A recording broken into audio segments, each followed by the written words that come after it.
The Scars of Eden, Chapter 5, Voices from the Grave. Guatemala, 1703. We are in the highlands of Guatemala, where a young Dominican friar by the name of Francisco Jimenez has arrived from Spain to serve as a parish priest in the mountainous district of Chichicastenango. Francisco is a true enthusiast for the Dominican tradition he represents. This means he has a passion for scholarship and the study of ancient books. He is an avid linguist and relishes the opportunity to sit and listen to the stories of his new host as he learns the ins and outs of the local language. Francisco's great enthusiasm, his warmth, and his genuine respect for his hosts gradually wins the trust of the local community, who are the successors of the Mayan people whose culture once dominated this country. And then one day, Francisco is presented with an unfamiliar text, written in the indigenous language of Cage. The priests of the feathered serpent, descendants of an ancient Mayan priesthood, explain to young Francisco that this ancient Cage text holds their story of human origins. Somehow this text has survived the banning, burning, and burying of the 15th century. It is a story which has been told for at least 100 generations, detailing the Mayan succession of kings and explaining how the human race itself first came into being. 7 years go by as Francisco navigates the nearly forgotten Cage language and finally emerges with a translation into 18th century Spanish. What has surfaced through his literary journey is an account of human origins, kept hidden for more than 10 generations. Francisco Jimenez's translation becomes known as the People's Book, or Popol Vuh. The Popol Vuh tells us that in the beginning the earth was flooded and shrouded in darkness. Cloaked in the blackness of the dark sky, powerful beings arrive, whom the writer describes as those who engineer.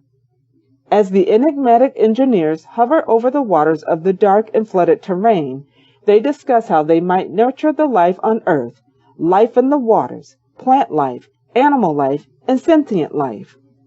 Let's just pause there for a moment. What are we being told? Are the mysterious engineers flying individually, bird-like, as they assess their new territory and take counsel? Is this how they arrived from interstellar space, or are they hovering in something? This is the moment in which many world mythologies reinforce and finesse one another. The first time I read an English interpretation of the work of Francisco Jimenez, I was mind-blown by the parallels I found. To name just 5 sources: the Elohim narratives of Genesis, the Sky People narratives of the Sumerians, Filipino mythology, the Osanobua narrative of the Edo people of southern Nigeria and Benin, and the description of the Popol Vuh, all begin with the waters of a dark and flooded planet. In the Hebrew text, the planet is Tohu Wabohu, a phrase which means devastated and chaotic. It is as if the planet has been laid waste by some cosmic event, and it exists before the work of creation, which reboots the planet and nurtures the forms of life Earth with which we are all familiar. The first thing that has to happen for the planetary rehabilitation to begin is the clearing of the skies to allow the sun to begin driving all its forces of life. Land is then reclaimed, and the waters are separated into salt water for the seas and fresh water for the land, and the land has to be cleared. The flooding has clearly been at an oceanic level. Only when this has been done can the zoological work begin. The Popol Vuh tells us about the engineers arriving from somewhere and hovering over the waters, high in the dark sky, discussing how this is to be done. Similarly, the Edo account opens on a planet that has been completely flooded. The sons of Osanobua then arrive and begin reclaiming land. Osanobua himself descends from out of the sky on a long chain, stretching as far as the eye can see into space. He is the Almighty One above the waters. Once stationed above the waters, he delegates to his sons the work of terraforming the planet and managing Project Earth. The Filipino narrative is of the arrival of Tagalog, a giant bird who hovers hawk-like over the waters. Tagalog then creates vortices of wind which pull the waters away from the higher ground to create the islands. Similarly, the Sumerian narrative begins with the descent of the sky people from the heavens. They too create a number of strong winds which draw the waters away from the land and then separate the waters into oceans of salt water and freshwater rivers and currents. Genesis tells us that the powerful ones arrive over the dark flood waters in a ruach. The word ruach is popularly translated as the Spirit of God. The text specifies that the ruach was hovering.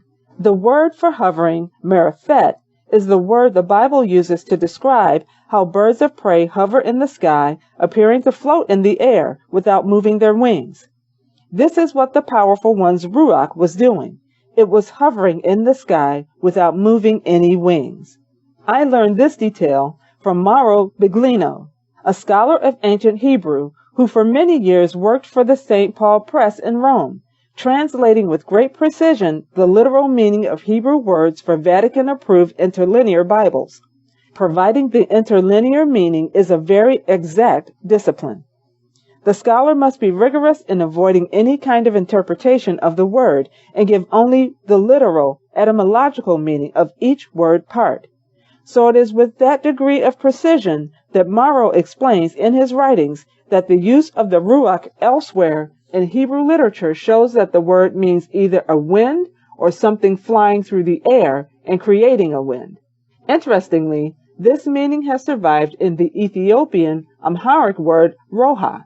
It means a fan or anything that moves through the air and creates a breeze. What could this wind-making ruach possibly be? Mauro Biglino argues that ruach may be a loan word from the ancient Sumerian language.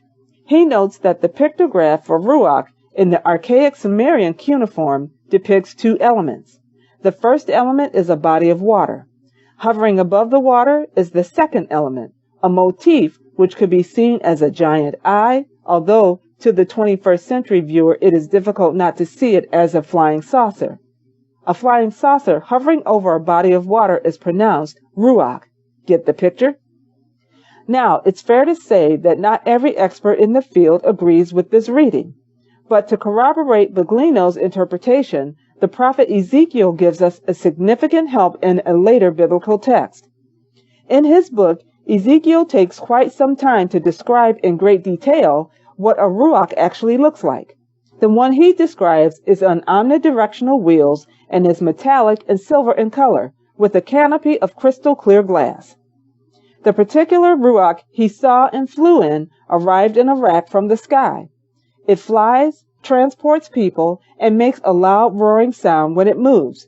There is no question, we are being shown a craft. The incredible correlations in ancient accounts from Nigeria and Benin to Iraq, from the Philippines to Guatemala, confirm that what we are being shown is a visual memory. Each tradition has found its own language and metaphor to verbalize the same kind of eyewitness account. Ancestral memory from all around the world has sought a way to tell us how something looked, to let us know what it was our distant ancestors saw when the powerful ones / sky people / rulers from the sky / engineers first arrived on a flooded planet Earth shortly after our planet's last great cataclysm. Together, this array of ancestral narratives overturn our familiar story of beginnings and resolve the questions of interpretation raised for us by Genesis and the Popol Vuh. The powerful ones flew here in a craft which hovered over the floodwaters and began terraforming a devastated planet. These global parallels make clear for us in the 21st century what Francisco Jimenez was able only to guess at as he allowed the unfamiliar themes of the Caish text to take shape in 18th century Spanish.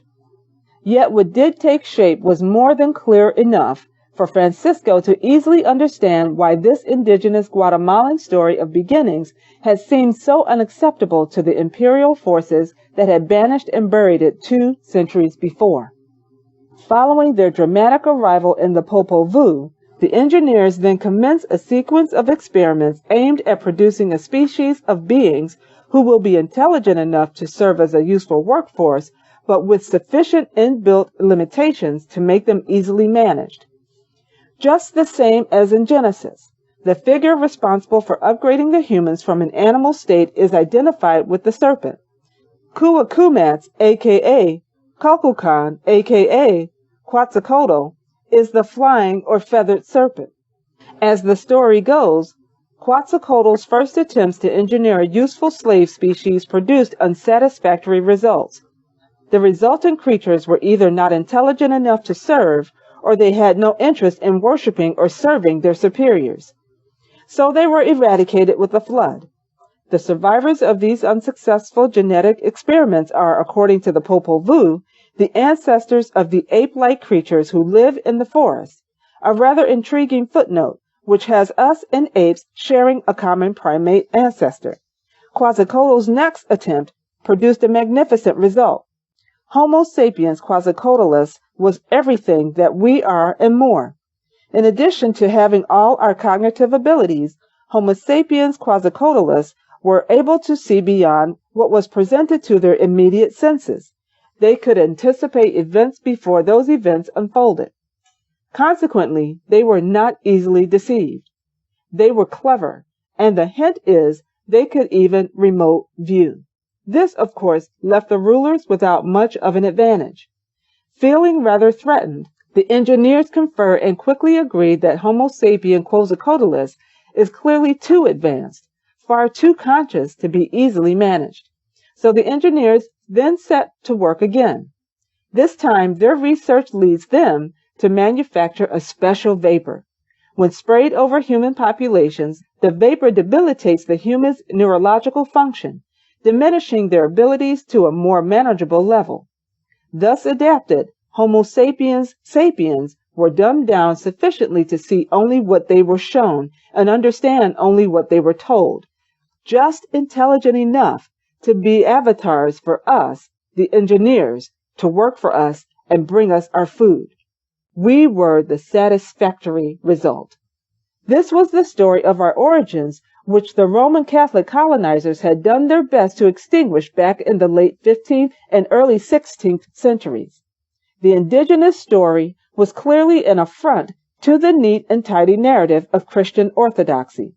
Yet despite the colonizers' brutal attempts at killing the old stories, the indigenous folklore had managed to survive and resurface, keeping alive for posterity the Mayan memory of human beginnings. Back in Australia, I find myself again on the slopes of Nadaya, surveying the place of corroboree, the mysterious petroglyph, and the young men's initiation site.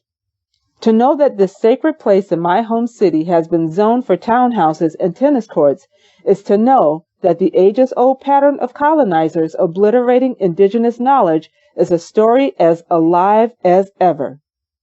Over the last 20 years, we have all seen it on our screens as the forces of ISIS have defaced, desecrated, and destroyed some of the most precious and ancient built heritage on planet Earth.